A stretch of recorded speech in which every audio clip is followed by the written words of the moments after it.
네, 안녕하세요. 폰톤 2023 IoT 도전기라는 주제로 발표를 하게 된 토어의 이재용입니다. 먼저 발표를 시작하기 앞서 발표자인 저에 대해서 간략하게 소개를 하고 넘어가도록 하겠습니다. 저는 토어라는 해킹팀에서 오펜시브 연구를 진행하고 있으며 춘천향대학교 시큐리티 퍼스트라는 동아리와 레드알럿이라는 오펜시브 연구소에서 CIS팀의 연구원으로 활동 중에 있습니다. 또한 BOB 11기에서 취약점 분석 트랙을 수료를 하였고 발표 내용에 대해서 궁금하신 점들이 있으신 분들께서는 아래 보이시는 메일 주소로 연락을 주시면은 최대한 성심성의껏 답변을 해드리도록 하겠습니다. 다음으로 목차에 대해서 간략하게 소개해 드리도록 하겠습니다. 먼저 폰토온 IoT 대회에 대해서 설명을 하면서 먼저 폰토온이 어떠한 대회인지에 대해 설명해 주고 또 IoT의 분야에 대해 특정한 규칙에 대해서 설명을 드리도록 하겠습니다. 다음으로 펌웨어 분석이라는 순서를 통해 펌웨어를 실제로 분석한 내용을 통해 파일 시스템을 추출하는 방법과 펌웨어 에뮬레이션이라는 기법에 대해서 설명을 드리고 실제 장비에 대해서 분석한 내용을 설명드리는 것으로 발표를 마무리 짓도록 하겠습니다. 먼저 폰토온 IoT 대회의 설명입니다. 폰토온 IoT 분야에 대해서 설명드리기에 앞서 폰토온이라는 대회에 먼저 설명을 드리도록 하겠습니다. 먼저 폰토온이라는 단어 이름을 딱 처음 들었을 때 폰어블이라는 CTF의 한 카테고리가 생각날 것이고 또한 폰어블이라는 단어가 생각이 나기 때문에 CTF 대회인가라는 생각이 들 수도 있을 것입니다. 하지만 이 폰토온은 어, 직접적으로 문제를 해결하는 CTF 대회는 아니고 리얼월드에서 발생하는 취약점들을 찾아서 실제로 익스플로이까지 성공을 해야 점수를 획득할 수 있는 그러한 대회입니다. 폰토는 주최 측에서 선정한 타겟의 취약점을 찾아서 공격하는 대회로 아래 보이시는 것처럼 타겟들이 미리 공지가 되면서 해당 타겟들은 ZDI 홈페이지에서 확인을 할 수 있습니다. 제가 이 주제로 발표를 준비하게 된 이유 중 하나는 국내에서는 이 폰톤이라는 대회가 CTF에 비해서 많이 알려지지는 않았지만 이 폰톤이라는 대회에서 실제로 익스플로잇에 성공하게 되면은 CTF에서 우승한 것처럼 큰 영광을 누릴 수 있고 또 그만큼 가치 있는 자리이기 때문에 한번 소개를 해드리고 싶었습니다. 폰토온 대회의 기본 규칙은 PPT의 내용과 같습니다. 먼저 폰토온에서 지정한 대상에서 제로데이 취약점을 발굴한 후 익스플로잇을 해야 합니다. 이때 익스플로잇을 하는 방식은 지정된 대상마다 다릅니다. RCE, 권한 상승, 샌드박스 이스케이프 등등 폰토온에서 지정해주는 대상과 어떠한 방식으로 익스플로잇을 해라라는 것이 미리 사전에 공지가 되기 때문에 이러한 방식으로 익스플로잇을 해야 합니다. 또한 익스플로잇은 정해진 시간 안에 현장에서 익스플로잇이 진행해야 합니다. 따라서 미리 장비나 대상에 대한 취약점을 발굴한 후에 익스플로잇을 모두 준비를 해서 대회장에 가야 합니다. 또한 한 대상에 둘 이상의 참가자가 지원하는 경우 추첨을 통해서 시도 순서를 결정하게 됩니다.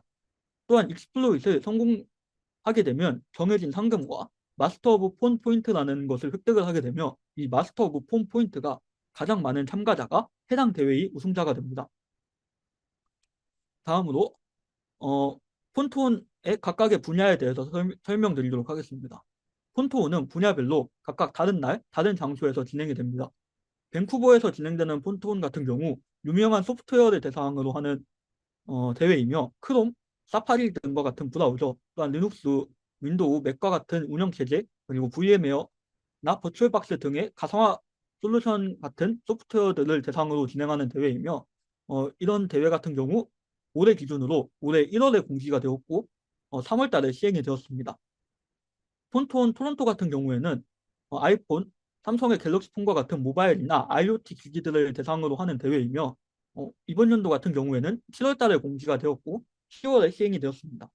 그리고 폰톤 마이애미 같은 경우는 산업기업 시스템을 대상으로 하는 대회이며 작년 12월에 공지가 되었으며 올해 2월에 시행된 대회입니다. 그리고 폰톤 오토모티브 같은 경우는 자동차 시스템을 대상으로 하는 대회로 내년 1월에 처음으로 시행이 되는 대회입니다.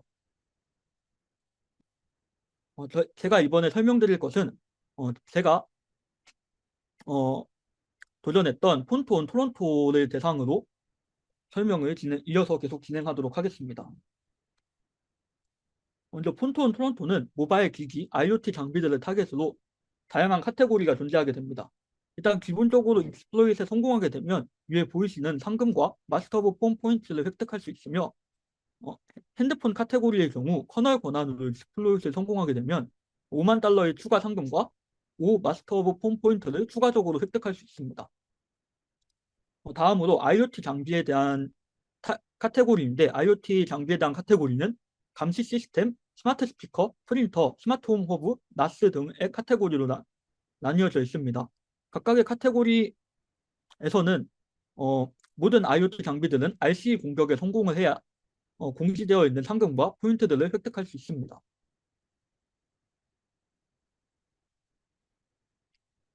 그리고 폰토온의 IoT 분야에서는 소호 스매시업이라는 특별한 분야 규칙이 존재하게 됩니다. 소호 스매시업의 소호는 스몰 오피스, 홈 오피스라는 것의 약자로 이러한 사무실 환경에서 벌어질 수 있는 해킹 사고들을 시연하는 그러한 대회입니다. 따라서 이니셜 스테이지의 라우터에서 시작하여서 파이널 스테이지의 장비를 최종적으로 공격하는 그러한 대회이고 라우터를 통해서 네트워크에 침투한 후 내부에 있는 연결되어 있는 장비를 공격하는 그러한 방식입니다. 이 두 스테이지 간의 기기의 조합은 참가자가 원하는 대로 설정할 수 있으며 예를 들어서 시놀로지 라우터를 이니셜 스테이지의 라우터로 선택을 하고 파이널 스테이지의 큐넵의 나스 장비를 선택을 하면은 시놀로지 라우터를 공격해서 내부망에 있는 큐넵 나스에서 RC를 성공을 하게 되면 10만 달러와 10 마스터 오브 폰 포인트를 획득할 수 있습니다. 다음으로 제가 분석을 했던 장비에 대해서 설명드리도록 하겠습니다. 제가 주로 분석했던 장비는 시놀로지사에서 제작한 DC500이라는 IP 카메라에 대해서 분석을 했습니다. 오른쪽 사진에서 보이는 것처럼 생긴 장비이고 이 장비와 분석한 내용에 대한 설명은 다음 슬라이드부터 이어서 계속 진행을 하도록 하겠습니다. 다음으로 펌웨어 분석 내용에 대해서 설명드리도록 하겠습니다.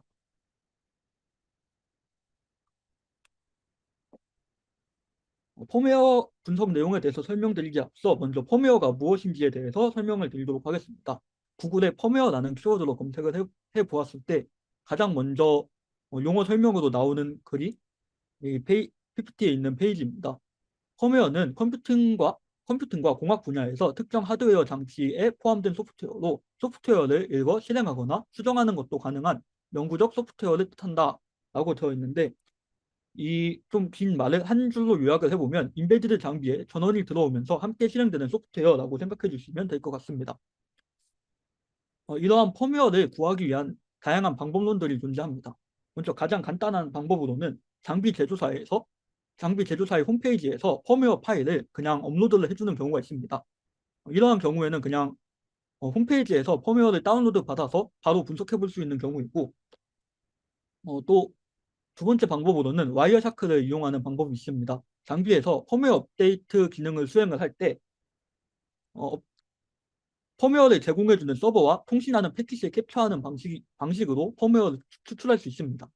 그리고 또 다른 방식으로는 실제로 장비를 분해를 해서 UART나 JTAG 등의 하드웨어를 접근한 후에 메모리를 실제로 덤프해서 펌웨어를 획득하는 방식이 있습니다. 이러한 방법들이 대표적이지만 첫 번째 방법이 가장 간단하고 또 실제 장비가 없어도 일단 펌웨어 분석은 가능하기 때문에 저는 첫 번째 방법으로 가능한 대상들 중에서 타겟을 선정했고 그 중에 하나가 시놀로지에서 제작한 IP 카메라였습니다. 이렇게 여러 방법을 통해서 펌웨어 추출을 시도를 하는데 펌웨어 추출을 해야 하는 이유는 파일 시스템을 추출을 하기 위해서입니다. 파일 시스템을 하게 되면 이후에 파일 시스템 내에 있는 파일들을 통해서 장비에 대한 다양한 정보를 획득할 수 있고 펌웨어 에뮬레이팅을 통해 장비를 실제 장비가 없어도 장비가 있는 것처럼 장비를 동작시켜 볼 수도 있습니다. 또한 파일 시스템 내에 있는 다양한 장비에서 실제로 실행되는 바이너리들을 리버싱하면서 실제로 시작점을 찾아볼 수도 있습니다. 따라서 펌웨어를 구하는 것이 인베디드 장비 분석의 시작점이라고 할 수 있습니다. 제가 선정했던 장비 시놀로지 BC500 같은 경우에는 장비 제조사에서 홈페이지에 업로드를 해줍니다. 이렇게 장비 제조사에서 실제로 업로드를 해주는 펌웨어 같은 경우 비널크라는 도구를 이용해서 쉽게 파일 시스템 추출이 가능할 수도 있습니다. 일단 펌웨어가 무엇인지 간략하게 설명을 드리면 펌웨어를 분석하는 도구이고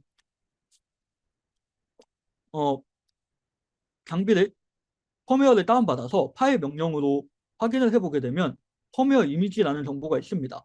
그러나 이 펌웨어 파일은 BC500에서 제공해주는 펌웨어는 아니고 그 IP 카메라 카테고리에 있던 와이드캠이라는 또 다른 카메라의 펌웨어입니다. 해당 카메라 같은 경우도 동일하게 홈페이지에서 다운을 받을 수 있으며 해당 펌웨어는 비교적 쉽게 파일 시스템을 추출할 수 있습니다. 그냥 비노크 명령어만 간단하게 사용을 해주게 되면 -E 옵션을 통해서 파일 시스템을 바로 추출이 가능합니다.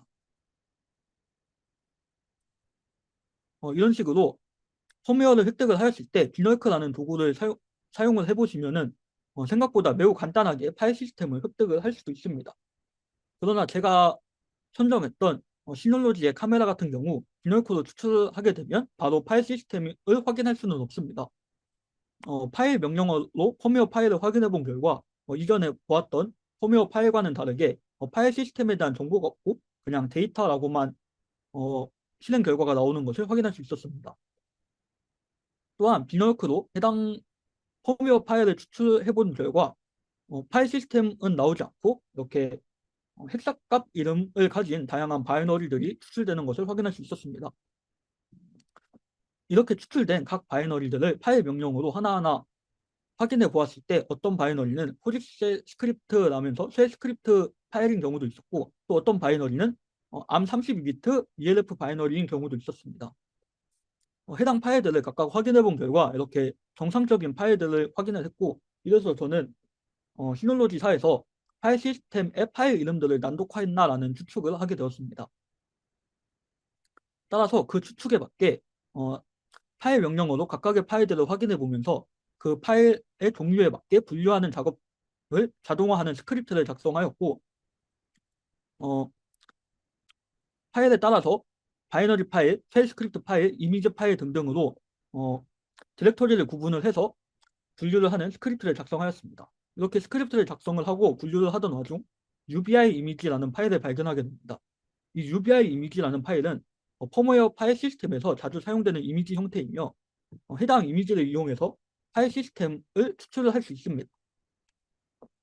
UBI 이미지는 비널크로는 바로 추출이 안 되고 UBI 리더라는 오픈소스 도구를 이용하여 추출을 할 수 있습니다.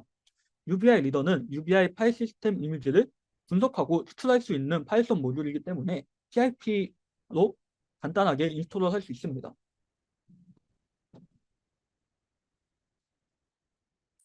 UBI 리더에서 제공해주는 UBI 리더 extract images라는 명령어를 이용하면 UBI 이미지에서 이미지를 추출이 가능하고 추출된 파일들 중에서 스쿼시 FS라는 파일 시스템이 존재하는 것을 확인할 수 있었습니다. 이 스쿼시 FS 파일 시스템을 비널크로 추출하게 되면 맨 아래 보이시는 것처럼 파일 시스템을 성공적으로 확인할 수 있습니다. 추후에 장비가 업그레이드 되면 펌웨어가 업그레이드 될 텐데 펌웨어 업그레이드가 될 때에 빠르게 UBI 이미지를 찾기 위한 스크립트도 아래와 같이 제작을 하였습니다. 스크립트를 실행하게 되면 아래 보이시는 것처럼 UBI 이미지 파일이 어떤 파일인지 바로 확인을 할 수 있게 됩니다. 다음으로 펌웨어 에뮬레이션에 대해서 설명드리도록 하겠습니다.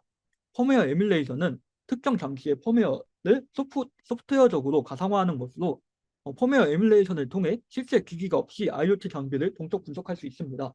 에뮬이 가능해지면 굳이 장비를 구매하지 않더라도 동적 분석이 가능하고 시약점 분석이 가능해지기 때문에 IoT 시약점 분석을 새로 시작하시려는 분들이 장비를 구매하시기에 금전적으로 어려움이 있더라도 이러한 에뮬레이션 같은 기법을 이용하면 장비를 구매하지 않고도 IoT 분석 공부를 진행을 하실 수 있습니다. 다음으로 펌웨어 에뮬레이션을 위한 몇 가지 도구들에 대해서 소개를 해드리도록 하겠습니다. 먼저 QEMU입니다. QEMU는 가상화 소프트웨어 중 하나로 다양한 아키텍처를 지원하는 에뮬레이터입니다. QEMU에서 지원해주는 아키텍처는 x86, ARM, MIPS, PowerPC 외에도 다양한 아키텍처들을 지원해주고 있고 제공해주는 기능으로는 전체 시스템 에뮬레이션이라는 기능을 제공해주면서 인베디드 펌웨어들을 에뮬레이션 할 수 있는 기능을 제공해줍니다. 또한 사용자 모드 에뮬레이션으로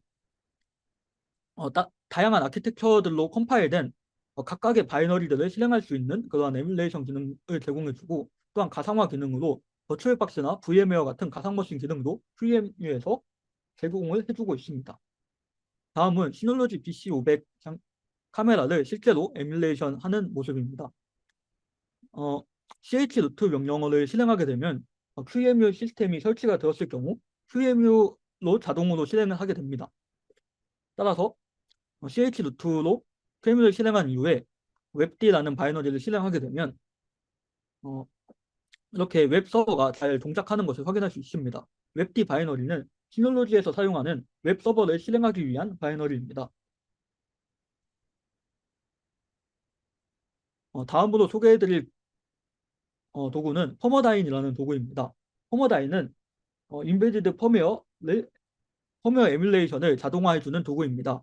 리눅스 기반의 인베디드 펌웨어의 에뮬레이션 및 동적 분석을 수행하기 위한 확장 가능한 자동화 시스템으로 펌웨어 실행 계측을 위한 수정된 커널을 제공해주고, 하드웨어나 NVRAM 같은 주변 기기들을 에뮬레이트를 하기 위한 메모리 공간을 별도로 제공해줍니다. 그리고 자동으로 펌웨어에서 파일 시스템과 커널을 추출하는 기능을 제공해주고,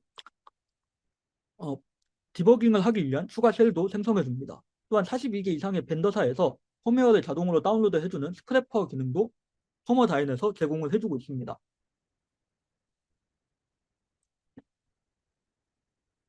그러나 앞서 설명드린 퍼머다인 같은 경우에는 빌드하는 것도 까다롭고 사용 방법도 매우 까다롭습니다.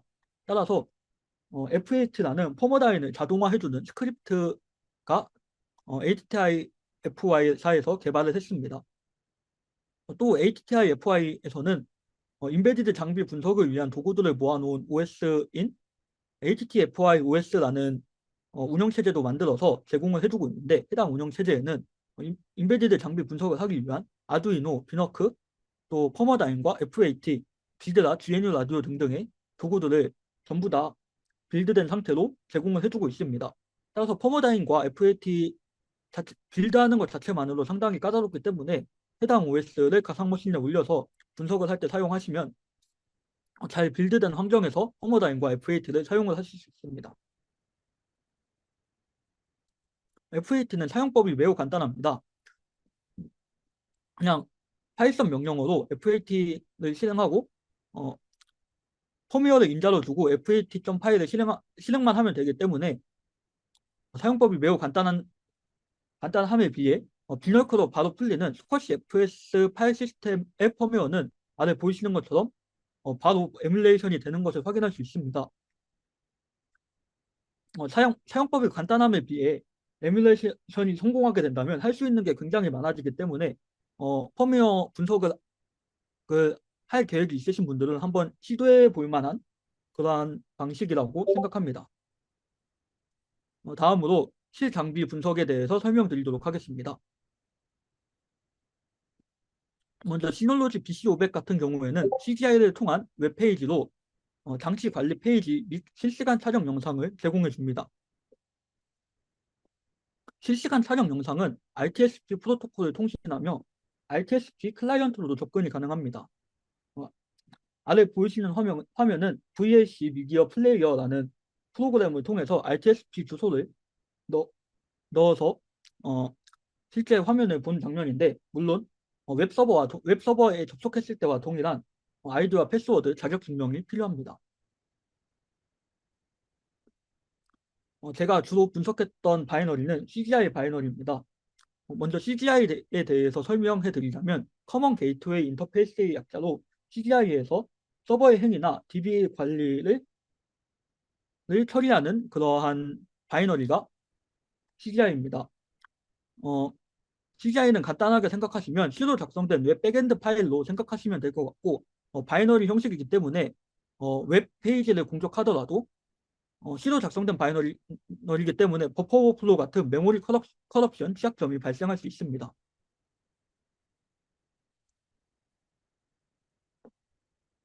장비에서 실제로 사용되는 바이너리에서 사용되는 함수들이 있는 라이브러리인 lim67.so라는 라이브러리 파일에서 스트링 카피 함수를 검색해 보면 여기 페이지와 같이 매우 많은 양의 스트링 카피가 사용되는 것을 확인할 수 있습니다.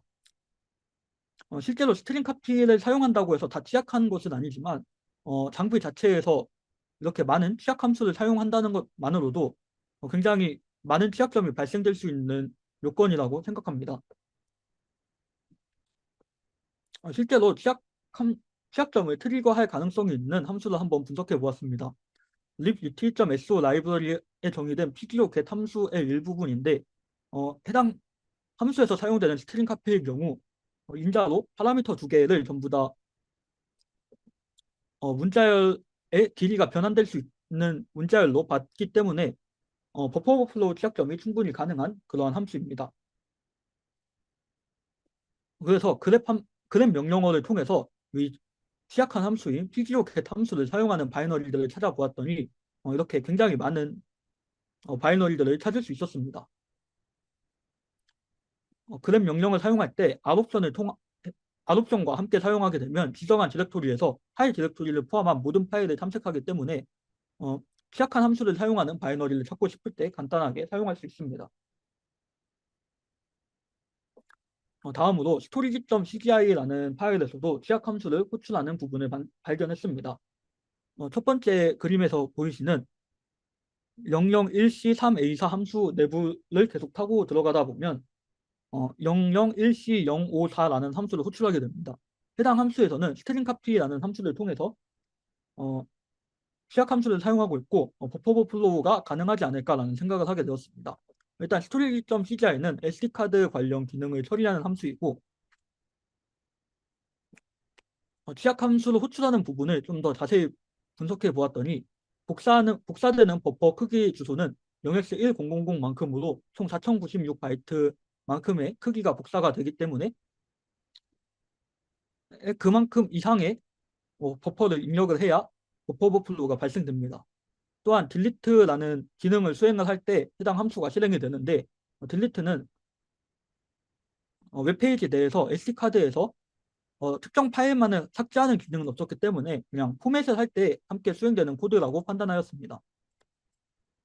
리눅스 시스템 상에서 파일 이름의 최대 길이는 255자였기 때문에 마트로시카처럼 폴더 안에 폴더를 계속 넣는 방식으로 이 버퍼 크기를 넘길 계획으로 공격 코드를 한번 작성해 보았습니다. 결과적으로 취약점을 트리거하는 데는 실패했는데 그 이유를 추가적으로 분석을 해보았더니 이 슬래시 문자열을 기준으로 슬라이싱을 하여 처리했기 때문에 실제로 복사되는 문자열은 255자까지밖에 처리가 되지 않았습니다. 따라서 실제로는 취약점이 터지지 않았지만 이 부분 외에도 스트링 카피가 사용되는 또한 다른 취약 함수가 사용되는 부분들이 많이 있었기 때문에 취약점이 더 존재할 것이라고 생각을 합니다. 다음으로 제가 분석을 하면서 발견했던 간단한 버그들에 대해서 설명을 드리도록 하겠습니다. 먼저 센트럴 서버라는 바이너리에서 하드코딩된 계정 정보를 발견했습니다. 센트럴 서버라는 바이너리는 카메라가 부팅되면 함께 실행되는 바이너리로 실행되는 서버들을 관리해주는 바이너리입니다. 해당 바이너리의 코드들을 보다 보면 위와 같은 코드를 확인할 수 있는데 유저 네임과 패스워드에 어드민과 어드민이라는 계정이 있는 것을 확인하였고 실제로 RTSP 클라이언트로 접속을 할 때 어드민 계정으로 실제로 접속이 가능함도 확인하였습니다. 이렇게 어드민이라는 계정만 알고 있더라면 계정이 없어도 아무나 RTSP 클라이언트를 통해서 해당 IP 카메라에 접속을 할 수 있기 때문에 취약점이라고 판단을 하였고 최신 펌웨어에서 확인을 해본 결과 해당 취약점은 패치가 된 것을 확인을 했습니다.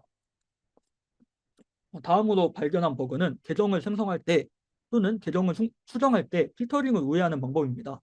계정 이름에 필터링 되어 있는 부분은 어드민이나 루트 등의 관리자를 뜻하는 이름 또한 특수문자가 필터링이 되어 있습니다. 그러나 이러한 필터링 우회 방법을 통해 우회를 하게 되면 아래 사진에서 보이는 것처럼 어드민이라는 이름을 가진 계정과 이런 스크립트 특수문자들이 들어간 그런 계정 이름을 생성하거나 수정을 할 수 있는 것을 확인하였습니다. 해당 버그는 현재 제보된 상태여서 결과를 기다리는 중이고 따라서 어떻게 트리거하는지에 대한 자세한 방법은 설명을 드릴 수 없을 것 같습니다. 이것으로 제 발표는 여기까지 마무리하도록 하겠습니다. 정말 감사드립니다. 혹시 질문 있으신 분들은 질문해 주시면 감사드리겠습니다.